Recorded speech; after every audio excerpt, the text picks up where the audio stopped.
شهر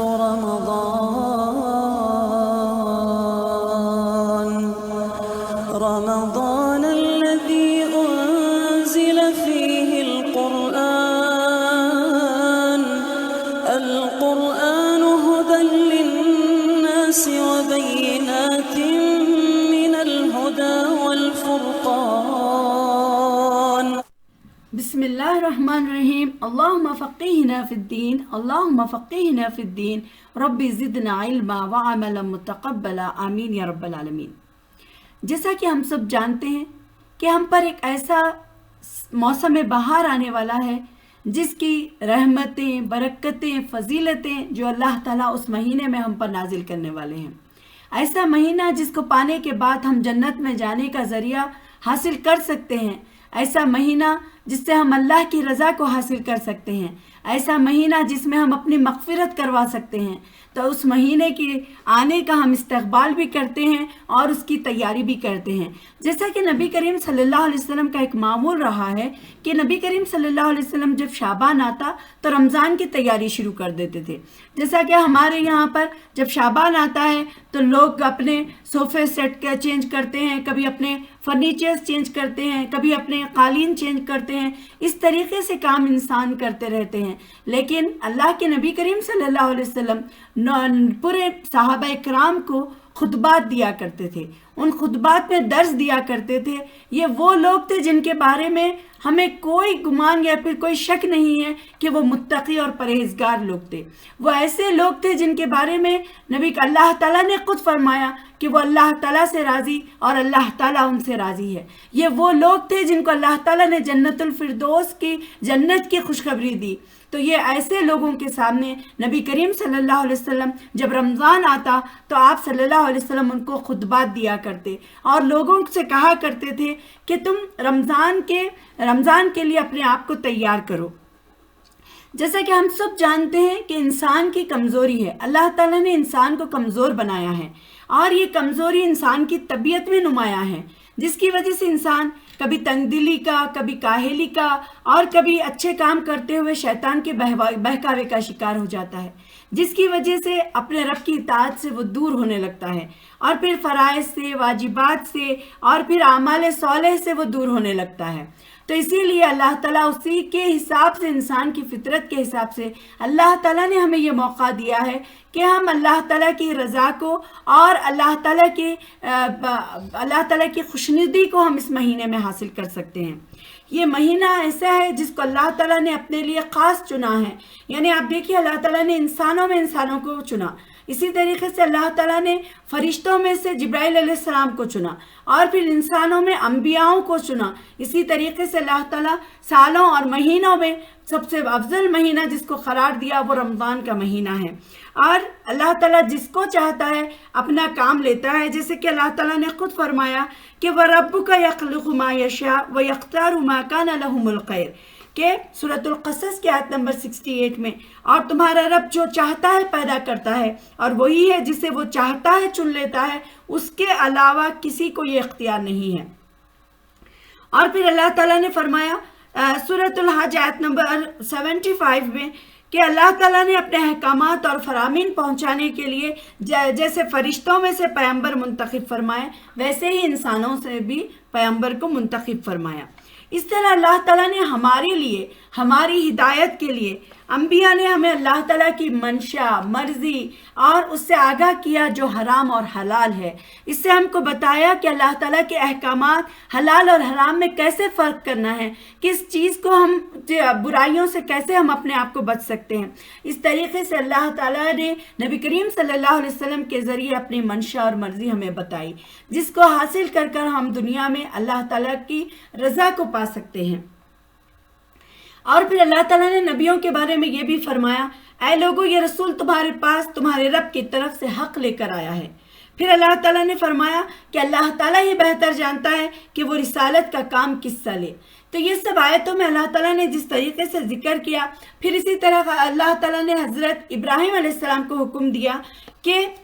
تم لوگوں کو منادی کر، حج کے لیے منادی کر کہ وہ تمہارے پاس پیادہ یعنی پیدل بھی آئیں گے اور دبلے پتلے اونٹوں پر سوار ہو کر بھی آئیں گے. تو اس سے معلوم ہوا کہ اللہ تعالیٰ نے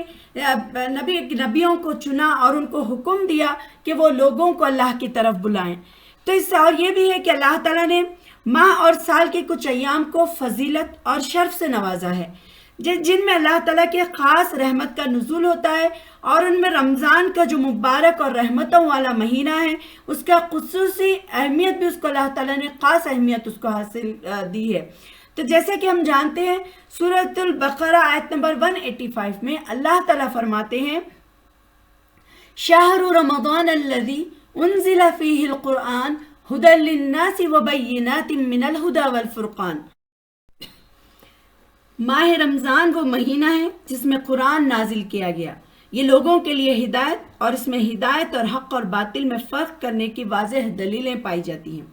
اللہ تعالیٰ نے اپنے بندوں کے ایمان کو بڑھانے کے لیے، ان کے ایمان کو تجدید نئے طریقے سے رینیویٹ کرنے کے لیے، اس کو اجاگر کرنے کے لیے بہت سارے مواقع اللہ تعالیٰ نے فراہم کیے ہیں، جن میں سے فائدہ اٹھا کر اپنے ایمان کو ہم مضبوط کر سکتے ہیں۔ رمضان وہ مہینہ ہے جس میں قرآن نازل ہوا، رمضان برکتوں اور رحمتوں والا مہینہ ہے، اور پھر ہمارے لیے اللہ کے خصوصی انعام ہے، کیونکہ دیکھیے آپ کہ پورے سال کے اعمال کی جو کمی، جو کوتاہی ہم سے رہ جاتی ہے، ہم وہ کوتاہی کو اور وہ کمیوں کو رمضان کے مہینے سے دور کر سکتے ہیں، پھر ہم اپنے آپ کو اللہ تعالیٰ کے قریب لے جا سکتے ہیں، اللہ کی طرف پلٹ سکتے ہیں۔ اسی لیے تو وہ رمضان ہمارے لیے موسم بہار کا کام کر رہا ہے، تو ہمیں اس میں پوری عبادت کے لیے تیار ہونا چاہیے۔ طبرانی میں آتا ہے رسول صلی اللہ علیہ وسلم نے فرمایا کہ پوری زندگی خیر کے کاموں میں لگاؤ اور اپنے رب کی رحمت اور خصوصی اوقات کی تلاش میں رہو، بے شک ان اوقات میں اللہ کی رحمت کے خاص جھونکے چلے جاتے ہیں۔ اللہ تعالیٰ اپنے بندوں میں سے جنہیں چاہتا ہے ان کو فائدہ پہنچاتا ہے، اور اللہ سے سوال کرتے رہو، وہ تمہارے عیبوں کو چھپا دے اور تمہارے خوف کو دور فرما دے۔ تو اس طریقے سے اللہ کے رسول صلی اللہ علیہ وسلم نے حکم دیا۔ پھر ایک جگہ اور فرمایا اللہ تعالیٰ نے اپنے پاس بعض دنوں کو اپنی رحمت کے نازل کرنے کے لیے مقرر کر رکھا ہے، اگر تم میں سے کوئی ان دنوں کو کوشش کر کے پا لے گا تو اس کے نتیجے میں ایسی کامیابی ملے گی کہ پھر کبھی محروم نہیں ہوں گے۔ تو رمضان کے مہینہ اور رمضان کی راتیں، رمضان کی عبادات، رمضان کے نیکی کے کام، انسان کا یہ سارے چیزوں میں رجحان بڑھ جاتا ہے، نیکی کا رجحان بڑھ جاتا ہے، برائیوں سے اپنے آپ کو بچاتا ہے اور پھر گناہوں سے بچنے کی کوشش کرتا ہے۔ اور وہ جو خوش قسمت لوگ ہوتے ہیں جو اس سے فائدہ اٹھا کر اللہ اپنی مغفرت کروا لیتے ہیں، جنت میں جانے کا ذریعہ اختیار کر لیتے ہیں، اور پھر اللہ تعالیٰ کو راضی کر لیتے ہیں، اور پھر اپنی مغفرت کروا رکھتے ہیں۔ اور روزے کو فرض کرنے کا مقصد بھی جو اللہ تعالیٰ نے بیان کیا وہ روح کی پاکیزگی کو، یعنی اللہ تعالیٰ نے روح کی پاکیزگی کو انسان اپنے اندر لانے کے لیے، روح کو پاک کرنے کے لیے اللہ تعالیٰ نے روزے کو فرض کیا ہے۔ کیونکہ آپ دیکھیے کہ روزے میں جسم کی پاکیزگی کے ساتھ ساتھ انسان کیا ہے، اس کی قوت ارادی کو مضبوط کرتا ہے، صبر کی مشق کرواتا ہے، اور روزہ رکھنے والے اللہ تعالیٰ کی نعمتوں کی قدر کرنا جانتے ہیں، اور پھر اللہ کی رضا پر اپنے سر کو جھکانا جانتے ہیں، کیونکہ وہ اطاعت اور اللہ تعالیٰ کے مطیع اور فرما بردار ہوتے ہیں۔ اللہ تعالیٰ نے رمضان کے مہینے میں بے پناہ رحمتیں رکھی ہیں، جو متقی لوگ ہیں یہ اس سے فائدہ اٹھاتے ہیں۔ پھر رمضان کے بارے میں اللہ تعالیٰ نے فرمایا سورۃ البقرہ آیت نمبر 183 میں، یا ایھا الذین آمنوا کتب علیکم الصیام کما کتب علی الذین من قبلکم لعلکم تتقون، اے ایمان والو تم پر روزے فرض کر دیے گئے جس طرح تم سے پہلے انبیاؤں کے پیرووں پر فرض کیے گئے تھے، اس سے توقع ہے کہ تم میں تقوی کی صفت پیدا ہو۔ یعنی رمضان کہ جب سے روزے، یعنی پہلے روزے بھی کیا ہے کہ ایک ساتھ نازل نہیں ہوئے، پہلے لوگ 3 دن کے روزہ رکھا کرتے تھے، نبی کریم صلی اللہ علیہ وسلم نے 3 دنوں کے روزے رکھنے کی ہدایت فرمائی تھی، لیکن 2 ہجری میں جب روزے فرض کر دیے گئے تو اس کے بعد پھر روزوں کی فرضیت ہمیں ملتی ہے، اور روزوں کے فرض ہونے کے بارے میں کوئی شک کوئی شبہ نہیں ہے، کیونکہ آپ دیکھیے قرآن میں اللہ تعالیٰ نے خود فرمایا، یہ جو آیت میں نے ابھی تلاوت کی ہے اس میں فرمایا یا ایھا الذین آمنوا کتب علیکم الصیام، کتبہ کا جو لفظ یہاں پر آیا ہے یہ فرضیت کے لیے آتا ہے، تو یہاں پر پتہ چلا کہ رمضان کے روزے فرض ہیں، اور پھر احادیث میں ہمیں روزے فرض ہونے کا ذکر ملتا ہے، اسی کے ساتھ ساتھ اجماع امت بھی، اس میں مطلب کوئی اختلاف نہیں ہے کہ روزے فرض نہیں ہیں، تو معلوم ہوا کہ رمضان کے روزے فرض ہیں۔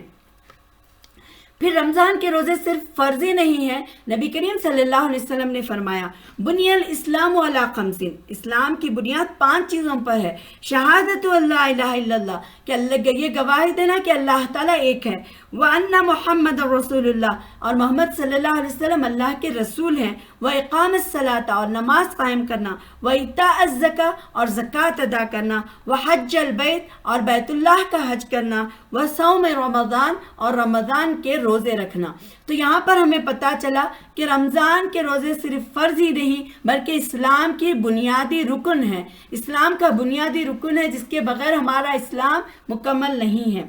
اور اس کے بعد یہ ہے کہ اسلام کے اکثر احکام کی طرح روزے کی فرضیت بھی کیا ہے، بتدریج آئی ہے، جیسا کہ میں نے آپ سے ذکر کیا۔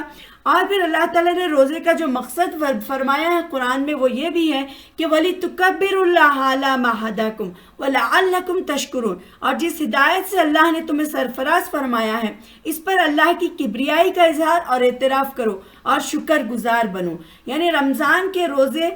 صرف عبادت اور تقوی حاصل کرنے کے لیے نہیں بلکہ اللہ یہ بڑی نعمت کیا ہے ہمارے لیے، اللہ تعالیٰ کی طرف سے اس ہدایت پر اللہ کا شکر بھی ہمیں ادا کرنا ہے۔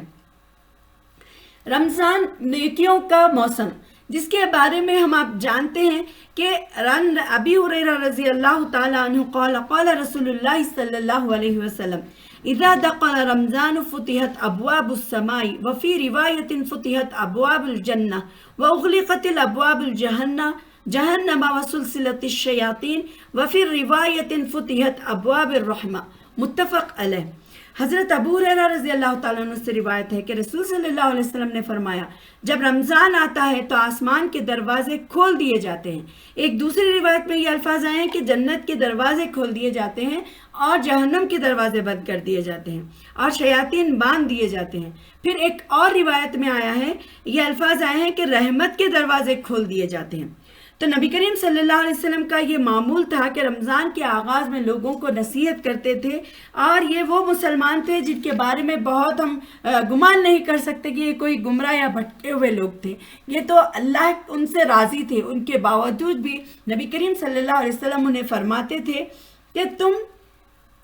اللہ تعالیٰ سے ڈر کر زندگی گزارنے والے لوگوں سے یہ فرمایا کہ جب رمضان کا مہینہ آتا ہے تو آسمان کے دروازے کھول دیے جاتے ہیں، یعنی رمضان کی جب آمد ہوتی ہے تو جتنی نیکیاں تم کر سکتے ہو کرو، اور جتنی نیکیاں کر سکتے ہو کر کے تم جنت کو حاصل کرو۔ جنت کے سب دروازے تمہارے لیے کھلے ہیں، اگر صدقات اور خیرات کے دروازے سے جنت میں پہنچنا چاہتے ہو تو اس سے پہنچو، اگر روزے دار کے روزے سے پہنچ سکتے ہو تو روزے کے دروازے سے پہنچے، اگر تلاوت قرآن کے ذریعے سے تم جنت میں پہنچ سکتے ہو تو اس سے پہنچو۔ تو بہرحال اگر تم برائیوں سے اجتناب کرتے ہوئے یعنی برائیوں سے بچتے ہوئے اگر تم جنت میں پہنچنا چاہتے ہو تو اس دروازے سے پہنچو، یعنی یہ کہ رمضان میں تمام دروازے کھول دیے جاتے ہیں۔ تو اللہ کے نبی کریم صلی اللہ علیہ وسلم اپنے صحابیوں سے یہی حکم دیا کرتے تھے کہ جس دروازے سے تم چاہتے ہو جنت میں داخل ہو جاؤ، تلاوت کے ذریعے سے، روزے کے ذریعے سے، برائیوں سے بچنے سے، یا صدقہ و خیرات کے دروازے سے، یعنی رمضان کے جتنی نیکیاں تم کر سکتے ہو، جس طریقے سے تم اس کو حاصل کر سکتے ہو حاصل کرو اور پھر جنت میں داخل ہو جاؤ۔ پھر فرمایا کہ جہنم کے دروازے بند کر دیے جاتے ہیں۔ تو اب آپ دیکھیے یعنی رمضان میں برائیوں کے امکانات جو ہے، انسان جو برائیاں کرتا ہے وہ کم ہو جاتے ہیں، کیونکہ سارے انسان نیکیوں کی فضا اس میں ایسی پھیلی ہوئی ہوتی ہے، سارے لوگ ایک ساتھ پوری قوم کی قوم روزہ رہ رہی ہوتی ہے، سارے لوگ نماز پڑھ رہے ہوتے ہیں، سارے لوگ عبادات کر رہے ہوتے ہیں، تلاوتیں کر رہے ہوتے ہیں، کوئی صدقہ اور خیرات کیے ہوتے ہیں، تو وہ نیکیوں کا موسم شروع ہو جاتا ہے اور لوگ نیکیوں کی طرف زیادہ راغب ہوتے ہیں، اللہ کی طرف راغب ہوتے ہیں۔ تو اس طریقے سے کیا ہے، انسان جہنم کے دروازے اللہ تعالیٰ کیا ہے پھر ان کے لیے بند کر دیتا ہے۔ پھر شیاطین باندھ دیے جاتے ہیں، یعنی جب رمضان المبارک کا مہینہ جب آتا ہے تو آپ دیکھیے کہ اس میں جب نیکیاں فروغ پاتی ہیں تو آٹومیٹک شیاطین کی جو کاروائی ہے، جو کام ہے، اس کے رک جاتے ہیں۔ کیونکہ پوری قوم کے اندر اللہ تعالیٰ کی طرف رجوع ہونے کا ایسا ماحول پیدا ہوتا ہے کہ وہ پھر خود بخود برائیوں سے بچتا چلا جاتا ہے۔ اس طریقے سے اللہ تعالیٰ پھر کیا ہے کہ شیاطین کو باندھ دیتے ہیں۔ اور یہ رمضان نیکیوں کا موسم، اس بنا پر بھی فرمایا کہ رمضان میں جنت کے دروازے کھل جاتے ہیں اور دوزخ کے دروازے بند ہو جاتے ہیں اور شیاطین باندھ دیے جاتے ہیں۔ پھر فرمایا کہ جنت کا ایک دروازہ ہے روزے داروں کے لیے، وہ خاص ہے۔ اس کے بارے میں حدیث آتی ہے، سہل بن سعد رضی اللہ تعالیٰ عنہ ان نبی صلی اللہ علیہ وسلم قال فی الجنت ثمانیۃ ابواب فیہا باب یسمى الریان لا يدخلہ الا صائمون، متفق علیہ۔ یعنی حضرت سہل بن سعد رضی اللہ تعالیٰ عنہ فرماتے ہیں کہ رسول صلی اللہ علیہ وسلم نے فرمایا جنت کے 8 دروازے ہیں، جن میں ایک دروازے کا نام ریان، اس دروازے سے جنت میں صرف روزہ رکھنے والے ہی داخل ہوں گے۔ یعنی یہ جو دروازہ ہوگا یہ خالص روزے داروں کے لیے خاص ہوگا، کوئی دوسرے لوگ اس سے داخل نہیں ہوں گے، صرف روزے دار۔ تو ویسے تو سارے لوگ مسلمان روزہ رکھتے ہیں، لیکن جن لوگوں نے کثرت سے روزے رکھے ہوں گے، جنہوں نے روزے کا پورا حق ادا کیا ہوگا، اپنے آپ کو سارے برائیوں سے بچایا ہوگا، یہی بات یہاں پر پیش نظر رکھی ہے کہ روزہ رکھ کر اپنے اللہ کو راضی کرنے کی کوشش کی ہوگی، وہی روزے دار پھر کیا ہے جنت میں جو باب الریان ہے اس سے داخل ہو سکتا ہے۔ ایک اور حدیث میں حضرت ابی ہریرہ رضی اللہ تعالیٰ عنہ نے فرمایا کہ رسول صلی اللہ علیہ وسلم نے فرمایا کہ جس شخص نے رمضان کے روزے رکھے ایمان اور احتساب کے ساتھ تو اس کے سارے گناہ معاف کر دیے جائیں گے، پھر جو اس سے پہلے سرزد ہوئے ہوں گے، اور جس شخص نے رمضان میں قیام کیا رات میں کھڑے ہو کر پورے ایمان کے ساتھ احتساب کے ساتھ تو اس کے سارے قصور معاف کر دیے جائیں گے جو اس نے کیے ہوں گے، اور جس شخص نے لیلۃ القدر میں قیام کیا ایمان کے ساتھ احتساب کے ساتھ تو سارے اس کے گناہ معاف کر دیے جائیں گے جو اس نے پہلے کیے ہوں گے۔ تو یہ حدیث متفق علیہ حدیث ہے۔ تو یہاں پر معلوم ہوا اصل احتساب کسے کہتے ہیں۔ دیکھیے احتساب کے معنی ہیں کہ آدمی اپنے تمام نیک اعمال پر صرف اللہ ہی کے لیے اجر کی امید رکھے اور اسی کی طرف اللہ کی رضا جوئی کرے اور اللہ تعالیٰ کی طرف وہ پلٹے۔ تو یہاں پر یہ معلوم ہوا کہ احتساب کے ساتھ یعنی پورے کانسنٹریٹ کے ساتھ پورے اس کے حقوق کو ادا کرتے ہوئے روزہ رکھا جائے۔ تو یہ جب ہم روزہ رکھیں گے اس طریقے سے، رات میں قیام کریں گے اللہ کی رضا کے لیے، اس میں ریاکاری نہ ہو، دکھاوا نہ ہو، لوگوں کی تعریفیں نہ ہوں، بلکہ یہاں پر اللہ کی رضا اور اللہ کی اجر، اللہ سے اجر کی امید کے ساتھ، تو اگر یہ کام کریں گے تو اللہ تعالیٰ وہ سارے گناہ کو معاف کر دیں گے جو ہم سے ہوئے، اور وہ سارے قصور کو معاف کر دیں گے جو ہم سے ہوئے تھے۔ اور پھر جو اللہ تعالیٰ پھر لیلۃ القدر میں اگر ہم اللہ تعالیٰ کی ایمان اور احتساب کے ساتھ عبادت کریں گے تو پھر اللہ تعالیٰ ہمارے گناہوں کو معاف بھی کر دیں گے۔ ایک اور حدیث میں آتا ہے، حضرت ابو ہریرہ رضی اللہ تعالیٰ عنہ سے روایت ہے یہ حدیث کہ رسول صلی اللہ علیہ وسلم نے فرمایا ابن آدم کا ہر عمل اس کے لیے کئی گنا بڑھایا جاتا ہے، یعنی جو کام انسان کرتا ہے اس کا ہر عمل اس کا اجر بڑھا دیا جاتا ہے، یہاں ایک نیکی 10 گنی تک اور 10 گنی سے 7 گنی تک بڑھائی جاتی ہے، لیکن اللہ تعالیٰ فرماتا ہے کہ روزے کے معاملہ اس سے جدا ہے کیونکہ وہ میرے لیے ہے اور میں ہی اس کا اجر دوں گا۔ یعنی اللہ تعالیٰ نے فرمایا کہ روزہ جو ہے وہ روزے کا اجر، کیونکہ آپ دیکھیے ساری عبادتیں ہیں، جیسے ہم نماز پڑھتے ہیں، نماز میں ہمارا یہ طریقہ ہوتا ہے کہ ہم نماز ظاہری عبادت ہوتی ہے، یعنی ہم رکوع کر رہے ہوتے ہیں تو نظر آتا ہے، سجدہ کر رہے ہوتے ہیں نظر آتا ہے، سلام پھیر رہے ہوتے ہیں نظر آتا ہے، تو یہ کیا ہے کہ یہ تمام ہماری ظاہری عبادت ہے۔ حج کر رہے ہیں تو معلوم ہوتا ہے کہ ہم حج کر رہے ہیں، لیکن روزہ جو ہے اس کی کوئی حد نہیں ہے، کوئی اجر کی کوئی حد نہیں ہے، کیونکہ روزہ ایک خالص ایسی عبادت ہے جو صرف اللہ اور اس کے بندے کے درمیان ہے، کیونکہ اسے پتہ نہیں ہے کہ وہ اللہ تعالیٰ یہ بہتر جانتا ہے کہ کس نے کھایا ہے، کس نے پیا ہے، یا پھر اس نے کیا کام کیا ہے روزے کی حالت میں۔ تو اللہ تعالیٰ فرماتا ہے کہ روزے کا معاملہ کیا ہے، بالکل الگ ہے، کیونکہ وہ میرے لیے ہے اور اس کا بدلہ میں خود ہوں۔ اب آپ دیکھیے ایک بادشاہ اگر آپ سے یہ کہے کہ تم جو چاہے مجھ سے مانگ لو، یا پھر اس کام کا بدلہ میں خود ہوں، تو آپ اس کام کو کتنا بھاگ کر دوڑ کر کریں گے کہ کیونکہ بادشاہ کی طرف سے یہ آفر آیا ہے۔ تو یہ جو آفر ہے روزے کا، یہ ہمارے لیے ہے، یہ ایسا آفر ہے کہ اس کا بدلہ، اس کا اجر ہم ان گنت اللہ تعالیٰ کی طرف سے حاصل کر سکتے ہیں۔ جتنا تقویٰ ہوگا، جتنی کوشش ہوگی، جس طریقے سے ہم روزہ رکھیں گے اس طریقے سے ہم کو اجر دیا جائے گا۔ اور کیونکہ دیکھیے آپ یہاں پر انسان روزے کی حالت میں کھانے سے بچتا ہے، پینے سے بچتا ہے، بھوک لگتی ہے، کھانے کی خواہش ہوتی ہے، پیاس لگتی ہے، پینے کی خواہش ہوتی ہے، یا پھر کوئی شہوت نفسانی کی خواہش ہوتی ہے، لیکن اس کے باوجود وہ انسان اپنے آپ کو اللہ کے لیے ان کاموں سے روک لیتا ہے، اپنے اوپر وہ ساری چیزیں روزے کی حالت میں حرام کر لیتا ہے۔ تو اللہ تعالیٰ کی رضا کے لیے وہ اپنے آپ کو بھوکا پیاسا اور ساری برائیوں سے بچاتا رہتا ہے۔ تو اللہ تعالیٰ کو اس کی وہ عادت اتنی زیادہ پسند آتی ہے کہ جیسے روزے دار ہوتا ہے اور اس کے منہ سے جو اسمیل آتی ہے، جو اس کی بو آتی ہے، اس کے بارے میں اللہ تعالیٰ کو فرماتے ہیں کہ وہ مشکل سے زیادہ قیمتی یا خوب اللہ تعالیٰ کو وہ خوشبو پسند آتی ہے۔ تو یہاں پر روزے کا اتنا بڑا اجر اللہ تعالیٰ نے رکھا، اور یہ اسی لیے کیا ہے، روزے کی ایک غیر معمولی حیثیت بھی ہے، جس کے بارے میں آپ دیکھیے کہ اللہ تعالیٰ نے فرمایا روزے دار کو پھر 2 فرحتیں، 2 خوشیاں نصیب ہوں گی۔ ایک یہ کہ جب وہ افطار کے وقت بیٹھتا ہے، اب آپ دیکھیے جب اب دن بھر بھوکے پیاسے ہوتے ہیں، جب ہمارے سامنے دسترخوان رکھا جاتا ہے، افطار کی تیاری ہوتی ہے، تو آٹومیٹک ہمارے اندر وہ خوشی، وہ فرحت نصیب ہوتی ہے۔ تو اللہ تعالیٰ نے فرمایا کہ روزے دار کے لیے 2 خوشیاں ہیں۔ ایک یہ جب وہ افطار کے وقت افطار میں جلدی کرتا ہے، اور دوسرا یہ کہ جب وہ اللہ تعالیٰ سے اپنے رب سے ملاقات کرے گا اور وہ اس کو اس کا اجر دے گا۔ تو یہاں پر ہمیں معلوم ہوا کہ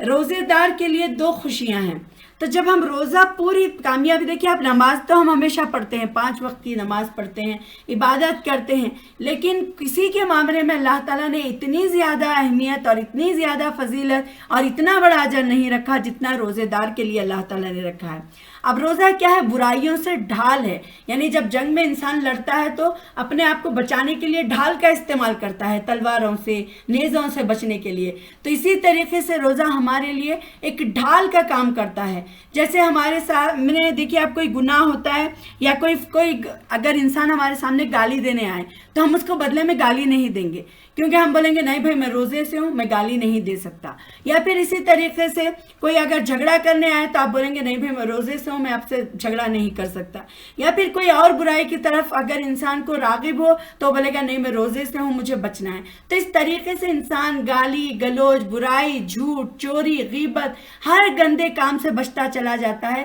تو اس طریقے سے روزہ ہمارے لیے ڈھال کا کام کرتا ہے۔ تو یہ یہاں پر اللہ تعالیٰ نے انسان کو اتنی اچھی اتنی بڑی نعمت ہمیں عطا کی ہے۔ تو میں انشاءاللہ ہم دوسرے پھر آگے لیسن میں سمجھیں گے کہ جہنم سے آزادی حاصل کرنے کے مہینے میں ہم کو کیا کرنا ہے، اور انشاءاللہ آگے ہمارے اور بھی ویڈیوز ہوں گے۔ تو آپ میرے اس چینل کو سبسکرائب کریے اور دوسروں کے ساتھ شیئر کریے تاکہ دوسرے لوگ بھی اس موسم بہار سے فائدہ اٹھا سکیں۔ میں اللہ تعالیٰ سے دعا کرتی ہوں